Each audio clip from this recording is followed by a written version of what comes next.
Caro presidente João Alberto, em primeiro lugar, agradecer ao senador Paim pela cedência, pela permuta feita em função do que tenho de fazer agora na Comissão de Assuntos Sociais.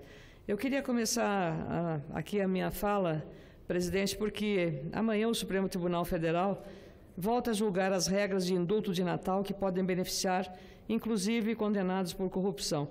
Tenho certeza que o senador Lazier Martins também tratará desse tema, mas eu queria trazer a lembrança não só esse aspecto de poder beneficiar os denunciados por corrupção, mas um fato que me preocupa, como, aliás, talvez mais ainda a sociedade que está refém da criminalidade.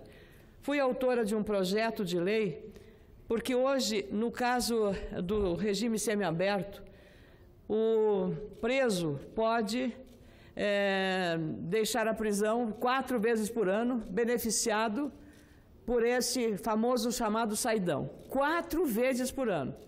Pode ser no seu aniversário, Dia das Mães, Natal ou Dia dos Pais. Ora, as estatísticas são terríveis, no sentido de que, primeiro, ele sai e não volta para a penitenciária, não volta.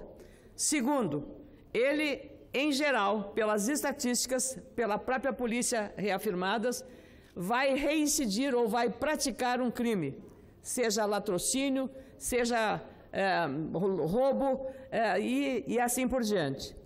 O projeto está tramitando, ele teve um acolhimento quando se discutiu a mudança no Código Penal, porém, aquele relatório do então senador Pedro Tax acabou se perdendo nos escaninhos aqui do Legislativo e esta lei não foi aplicada. Ao longo desse tempo, mais crimes foram cometidos pelos saidões. Novo Hamburgo é um caso típico do que aconteceu em Novo Hamburgo com sair do chamado saidão, que acabou provocando assassinato de pessoas conhecidas na comunidade.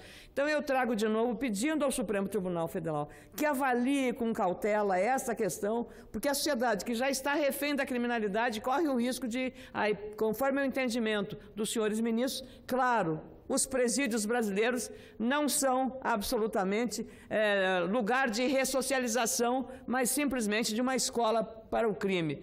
E aí também nós podíamos seguir exemplos que tem no mundo, inclusive daqueles que falam muito no regime cubano. O regime penitenciário cubano, para que se saiba, é um regime, eu diria, de absoluta disciplina, senador João Alberto, e o senhor conhece bem porque governou o Maranhão. É uma disciplina militar dentro do presídio cubano. Tem horário para levantar, se alguém fugir à disciplina, é punido todo o pavilhão. Eu visitei durante 2 dias uma prisão em Cuba. E mais, os apenados em Cuba trabalham para financiar o sustento e a manutenção do presídio. Respondem por 82%. A época que eu visitei eram esses números, nas suas habilidades, seja produzindo alimentos na horta, para servir para os presos na alimentação, seja produzindo cadeiras ou outros utensílios de madeira, os carpinteiros ou marceneiros, seja consertando veículos que aqueles têm habilidade para a área da mecânica. Cada um separado por grupos e é assim que funciona lá. Então, pouca fuga, não há fuga, e aqueles que ainda têm uma pena máxima que não seria aceita no Brasil, é que alguns de crimes menores roubam uma bicicleta, aqueles usam um uniforme identificativo de que roubaram uma bicicleta e vão para a rua varrer a rua. Senador, isso é aplicado em Cuba. Então, eu às vezes falei nisso aqui, eu quero dizer que o trabalho enobrece o homem. O trabalho é a única maneira, porque o ócio não é um bom conselheiro.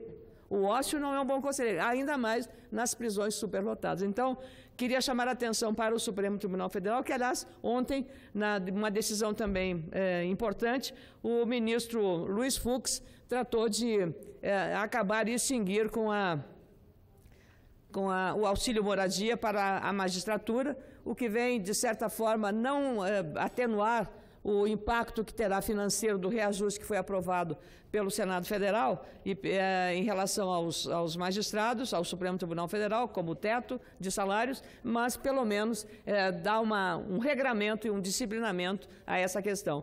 Aliás, eu, senador, fiz um projeto de resolução aqui nessa casa, logo que entrei no Senado, porque o Senado tem um auxílio de mudança.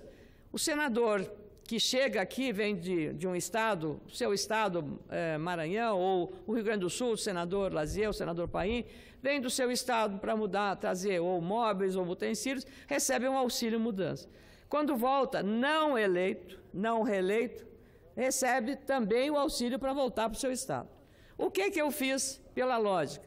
Aquele senador ou deputado que foi reeleito, se ele já fez a mudança, ele já está em Brasília, para que você vai fazer novamente um pagamento se ele não vai fazer essa alteração na sua vida? Então, para esses casos, os casos que me incluo, não terá esse auxílio. Como eu sou autora dessa lei, não fui reeleito, já encaminhei à Secretaria da Administração do Senado pedindo que não façam esse pagamento a mim. É uma questão de coerência, por isso que o projeto de resolução é uma questão lógica, uma resposta adequada, não é nada além daquilo. Quando sair, no final, se for o entendimento da casa, eu acho que ela deverá agir. Como eu também não tenho auxílio moradia, eu moro na minha casa, por isso quando falo do auxílio moradia aos ministros do Supremo, também falo por coerência. Nós temos que reexaminar o auxílio moradia, não na medida como está falando, porque algumas pessoas, o salário, se pagar o auxílio moradia, se pagar a moradia, você vai acabar tendo que trabalhar, como é que se diz? Você está pagando para trabalhar, paga-se para trabalhar. Não é isso, a lógica tem que ser quanto custa a manutenção dos prédios funcionais. Qual é o preço do prédio funcional? O que é mais barato para a sociedade? Manter o prédio funcional com segurança, com tudo, com vigilância, com manutenção, ou dar o auxílio moradia que é mais barato? Essa tem que ser a leitura desse tema e tem que ser tratado com racionalidade, não com emoção. Então, temos que entender disso. Como eu não recebo auxílio moradia, então posso falar sobre essa questão. E para terminar, senador João Alberto, nessa matéria, eu queria apenas lembrar que hoje é o Dia Nacional de Combate ao Câncer. A corrupção é um câncer, é um tipo de câncer. Mas eu venho falar do câncer mesmo, da doença. A doença que o Brasil deve registrar 600 mil casos novos de câncer até o ano que vem. É muita gente com esta doença. Muitos, quando conseguem tratamento ou acesso à pesquisa clínica, têm a chance de curar a doença.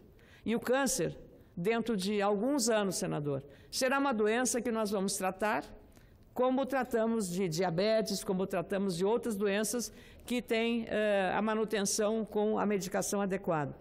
Estamos entrando na era dos medicamentos biológicos, que são muito mais adaptados à natureza humana, à fisiologia das pessoas, do que os medicamentos sintéticos, que são químicos, e sempre as, digamos, sequelas são maiores. No caso dos biológicos, por serem formados por células de mamíferos, então eles terão uma eficácia muito mais garantida no tratamento dessa doença. Sou autora de leis que agilizam a pesquisa clínica e também de uma lei que fornece e obriga os planos de saúde, senador João Alberto, a pagar aos clientes que tenham o diagnóstico de câncer e que o oncologista recomende que ele tem que tratar a doença com o tratamento oncológico oral. Essa lei é minha. Essa lei está em vigor há 4 anos e foi sancionada pela ex-presidente Dilma Rousseff, que também teve câncer. Então, eu penso que só esse projeto que eu tive nessa legislatura, que passou pelo Senado, foi para a Câmara Federal e voltou para o Senado e foi aprovado, só esse projeto já teria valido o meu dever aqui no Senado Federal. Mas muitos outros eu fiz, como criar um mamógrafo próprio para mulheres deficientes que o SUS deve fornecer e disponibilizar, porque não é justo que as mulheres sejam descriminalizadas em relação a não ter o acesso às mulheres portadoras de deficiência física, porque o mamógrafo ela não se adapta a ele. Então, é criar um mamógrafo que seja ajustado e atender a demanda das mulheres. Então, muita atenção ao câncer, mais do que as questões genéticas, é o modo de vida como as pessoas vivem. A alimentação, o exercício físico, vida saudável. Não ter preocupação nem com as injustiças, nem com as decepções, especialmente nós aqui na política, que mais vivemos muito esse mundo tão difícil. Obrigado, presidente.